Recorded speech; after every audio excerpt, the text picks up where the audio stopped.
आज हम आपको प्रकाश के परावर्तन के बारे में बताते हैं। परावर्तन का जो साधारण तौर पर अर्थ है कि किसी पृष्ठ से प्रकाश का टकराकर अपने ही माध्यम में वापस लौटना। परावर्तन का अर्थ होता है कि टकरा करके या उस वस्तु पर गिर करके उसी मीडियम में अगर कोई वस्तु वापस लौट जाती है, यह घटना परावर्तन कहलाती है।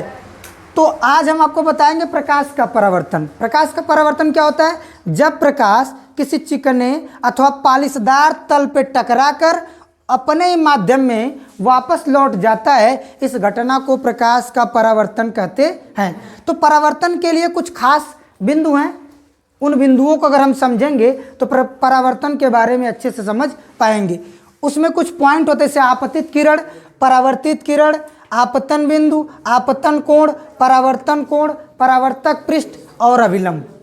तो इन के बारे में हम कुछ पॉइंट जानने का प्रयास करते हैं। तो आपतित किरण क्या होती है? वह किरण जो चल करके किसी पृष्ठ पर टकराती है, तो यह टकराने वाली जो किरण होती है उसका नाम होता है आपतित किरण। आपतित किरण का मतलब गिरने वाली किरण, जो गिर रही हो किसी पृष्ठ पर किरण, उसका नाम होता है आपतित किरण। और परावर्तित किरण क्या होती है? जब आपतित किरण किसी पृष्ठ पर गिरती है, टकरा करके वापस लौटती है, उस किरण का नाम होता है परावर्तित किरण। यह आपतित किरण जिस बिंदु पर गिरती है उस बिंदु का नाम होता है आपतन बिंदु।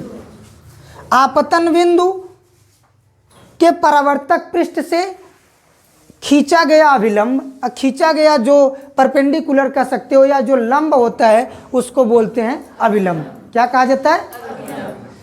आपतित किरण और अविलंब के बीच का जो बना कोण होता है उसको आपतन कोण के नाम से जानते हैं। इसे आई से प्रदर्शित करते हैं। और अविलंब तथा परावर्तित किरण के बीच बने कोण को परावर्तन कोण के नाम से जानते हैं। तो एक बार फिर से आपको बताते हैं परावर्तन किसे कहते हैं। जब प्रकाश की किरण किसी चिकने अथवा पालिशदार तल पर गिर करके उससे टकरा करके अपने ही माध्यम में वापस लौटती है, इस घटना को प्रकाश का परावर्तन कहते हैं। तो प्रकाश के परावर्तन के दो नियम हैं। पहला नियम, प्रथम नियम क्या है? पहले आप उसको समझ लेंगे। आपतित किरण, परावर्तित आपतन बिंदु पर खींचा गया अभिलंब तथा परावर्तित किरण, तीनों एक ही तल में होते हैं। अथवा ऐसे कह लिया जाए, आपतित किरण, परावर्तित किरण तथा आपतन बिंदु पर अभिलंब, तीनों एक ही तल में होते हैं। कागज के तल में एक ही तल में होते हैं। यह परावर्तन का पहला नियम है। एक बार आपको फिर से दोहराते हैं। आपतित किरण, परावर्तित किरण और आपतन बिंदु पर अभिलंब, तीनों एक ही तल में होते हैं। दूसरा नियम और भी आसान है। यह आपतन कोण और यह परावर्तन कोण दोनों आपस में बराबर होते हैं, या कह सकते हैं कि कोण आई बराबर के कोण आर। आपतन कोण बराबर के परावर्तन कोण, आपतन कोण बराबर के परावर्तन कोण। ठीक है।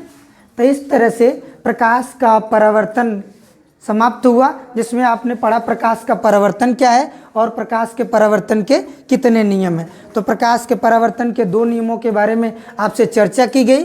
पहला नियम था कि आपतित किरण, परावर्तित किरण तथा आपतन बिंदु पर अभिलंब, तीनों एक ही तल में होते हैं। दूसरा नियम था आपतन कोण और परावर्तन कोण, दोनों के मान आपस में क्या होते हैं। यदि आपसे कोई पूछे परावर्तन किसे कहते हैं, तो आप बताएंगे कि जब भी कोई प्रकाश की किरण किसी चिकने अथवा पालिशदार तल पे गिरती है तो वह उस पृष्ठ से टकरा करके अपने ही माध्यम में वापस लौट जाती है, इस घटना को प्रकाश का परावर्तन कहते हैं। इसके आगे जब हम आपको पढ़ाएंगे अपवर्तन, तो अपवर्तन को पढ़ाने से पहले हम आपको बताएंगे दो माध्यमों के बारे में। एक होता है सघन माध्यम और दूसरा होता है विरल माध्यम। क्या होता है?